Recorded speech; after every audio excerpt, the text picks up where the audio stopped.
The US national debt hits $33 trillion for the first time ever.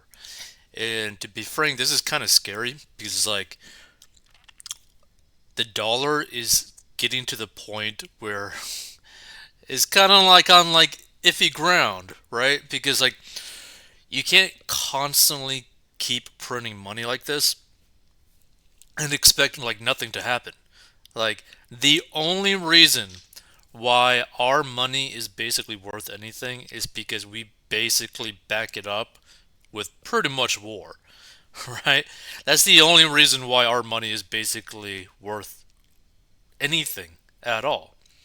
But this is also why if you are someone who is trying to improve their finances, you need to focus on making more money, but using the excess money to buy assets that beat inflation because inflation is just going to keep on going up and up and up.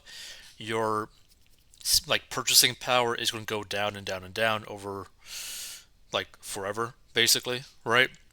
I think over 100 years the US dollar has lost like 99% of its purchasing power. So it's just something to keep in mind. Is like if you're just leaving money in the bank account, you're not really making that much money. Now, right now, you might be making about like 4.5% depending on the savings account. But what people need to understand, okay, is 4.5% before taxes, right? And that still doesn't even beat inflation because the true inflation number is probably close to like 9-10% if you were to like really factor everything in and not, trust the government, which you shouldn't trust the government. So really it'd be better for people to put their money into real estate, put their money into stocks, typically maybe like an index fund like the S&P 500. So at the bare minimum, you are at least beating inflation. And not to mention, like, if your like long-term goal is to like eventually retire, putting like a few $100s per month when you're like 18, 19, 20, like about $300 to $500 per month, basically like $300 per month, you will retire a millionaire. Like that is almost guaranteed. So let's check this out. America's national debt soared past the $33 trillion mark for the first time ever, according to the Treasury Department, even as the Biden administration and the GOP led House are on a collision course that may prompt the first government shutdown in nearly 4 years. House Speaker Kevin McCarthy is at loggerheads with members of his caucus who are demanding steep spending cuts and crackdowns on illegal immigration in return for their support for a short term spending measure that would keep the federal government operating. And I'm not going to lie, I think it'd be kind of funny if the federal government just stopped working. According to Treasury Department data, the federal government has spent nearly a quarter of its budget, 23%, on Social Security in fiscal year 2023. Do you realize how crazy that is that 23% of their budget has already been spent and is only on Social Security? Healthcare swallows up 15% of federal spending, while national defense, Medicare, and income security each take up 13% of Uncle Sam's expenditures, according to the Treasury Department. In fiscal year 2022, the federal government spent 6.27 trillion, which represents one fourth of gross domestic product, 25.02 trillion. In the last 100 years, the U.S. national debt has ballooned from $408 billion in 1922 to $33 trillion in the present day. And just 4 decades ago, the total stood at $907 billion. Which, like, this is so, like, messed up when you think about it, that $907 billion looks like a small number, okay? But to keep it into perspective, I believe 1 billion is 1,000 million. So that's $907,000,000,000. And that was 4 decades ago. The increase in debt over the last 20 years was overwhelmingly driven by the trillions spent on Republican tax cuts, skewed to the wealthy and big corporations, the White House said in a statement to the Post. But I mean, like, you can't blame only the Republicans, you have to blame the Democrats as well. And Biden keeps on spending more and more money. Like, he's not stopping. Congressional Republicans want to double down on trickle down by extending President Trump's tax cuts and repealing President Biden's corporate tax reforms.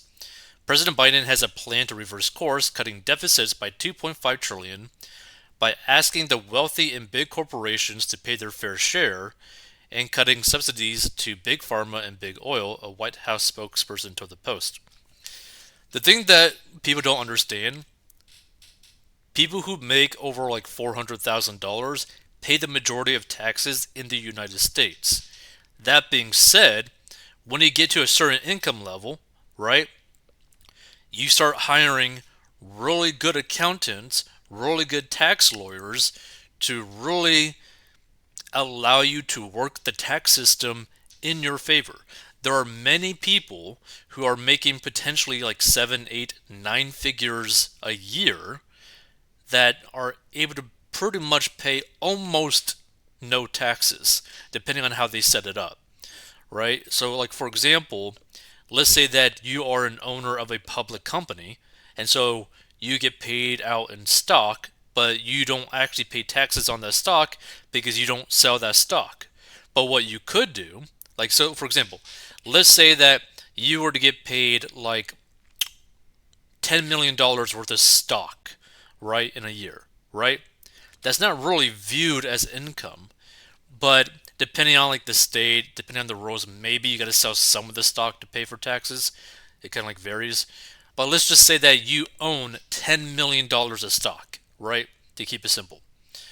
You could set it up to where you don't make any income from your company for the year, but you could take a loan on the shares of stock of the company that you own, right? So, for example, let's say that you own $10 million of stock of a company that you own.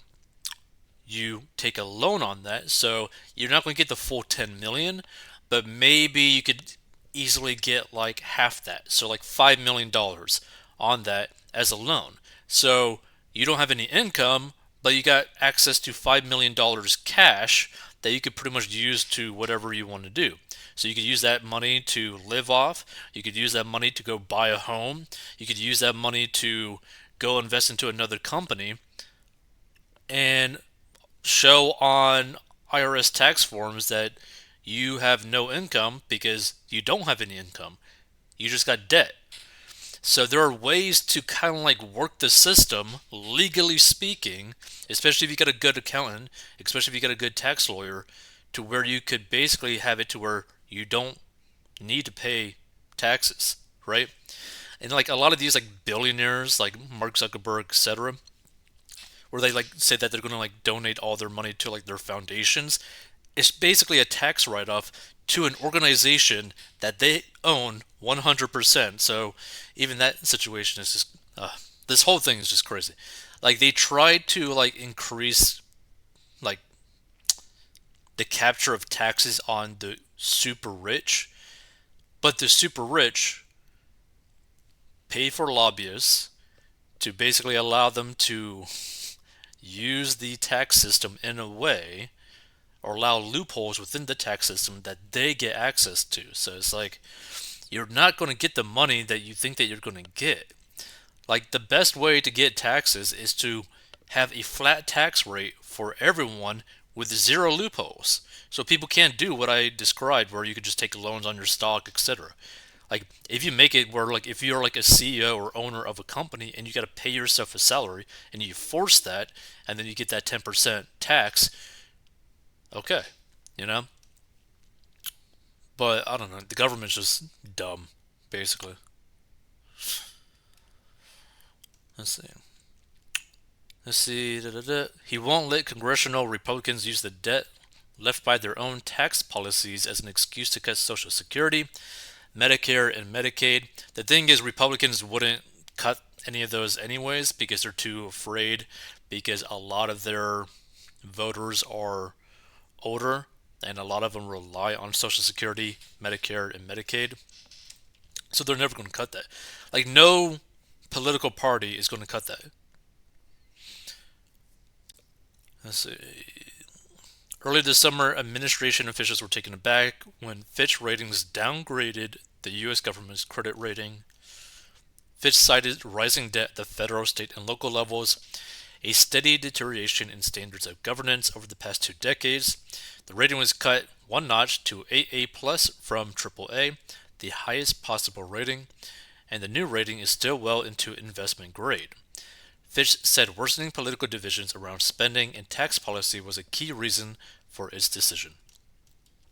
It said U.S. governance has declined relative to other highly rated countries, and it noted repeated debt limit standoffs and last-minute resolutions. It's only the second time in the nation's history that its credit rating has been cut. And in 2011, the ratings agency Standard & Poor's stripped the U.S. of its prize AAA rating after a prolonged fight over the government's borrowing limit. The Government Accountability Office in a 2012 report estimated that the 2011 budget standoff raised Treasury's borrowing costs by $1.3 billion that year. But isn't that so funny? Like, again, like 1.3 billion, like 1.3 billion. That literally looks like nothing compared to trillions of dollars. So at the same time, the huge size of the U.S. economy and historic stability of the federal government has kept its borrowing costs low. Global investors often flock to Treasury securities during periods of economic turmoil, lowering the interest rate paid by the U.S. government. Any interesting comments? The larger this debt grows, the more painful the collapse will be. The coming collapse will make the Great Depression of the 1930s look like boom times. Like, the thing that really worries me about this massive increase in debt is that one of the only ways, like one of the major ways that the U.S. has combated huge levels of debt or like very hard financial times is through war. They tend to go through war to make a crazy amount of money. So that is kind of a scary situation, especially where we might be headed with Russia and Ukraine. So that's going to be interesting. No matter what side of the aisle you're on, there's no debating that the current situation is atrocious and is not getting better. I agree. Financial aid to non-citizens must stop. It's time for someone to take the reins and stop the wasteful spending. Social Security should never have been added to the general operating budget. Privatization is the best way to protect hardworking Americans and their Social Security benefit. Everyone should be angry that our future benefits have been slashed because of their frivolous incompetence. They should start by looking at the 436 government agencies. We don't need all of them, and redundancy of government jobs needs to stop. Over 25 million people working in government agencies, folks. Enough is enough. That's kind of crazy because I think the population of the United States is like 330. That's kind of like crazy that 25 million people work in the government. But the thing is, right, the, the United States government could be actually in a decent place financially if we just didn't spend more than what we made. If we didn't spend more than what was generated in terms of like GDP, we would be okay. But no, we can't do that. We just gotta have endless amounts of spending to the point where we just lose billions and billions of dollars. Like, they just lost like billions of dollars in the Ukraine like funding. Just like accidentally, oh my god, I tripped and fell and lost like $5 billion. Whoa.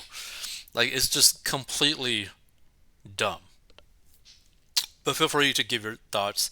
But this is why, if you're just a normal person, you shouldn't keep your money just in a savings account unless you have like a specific goal for like, like a down payment for a house or something like that. If you're not in that type of situation, you should really put money towards like buying assets that will beat inflation and have like a compounding interest effect to where over the next few decades, as long as the country doesn't go to crap, completely to crap, like dissolves, right? You could retire, financially speaking, okay.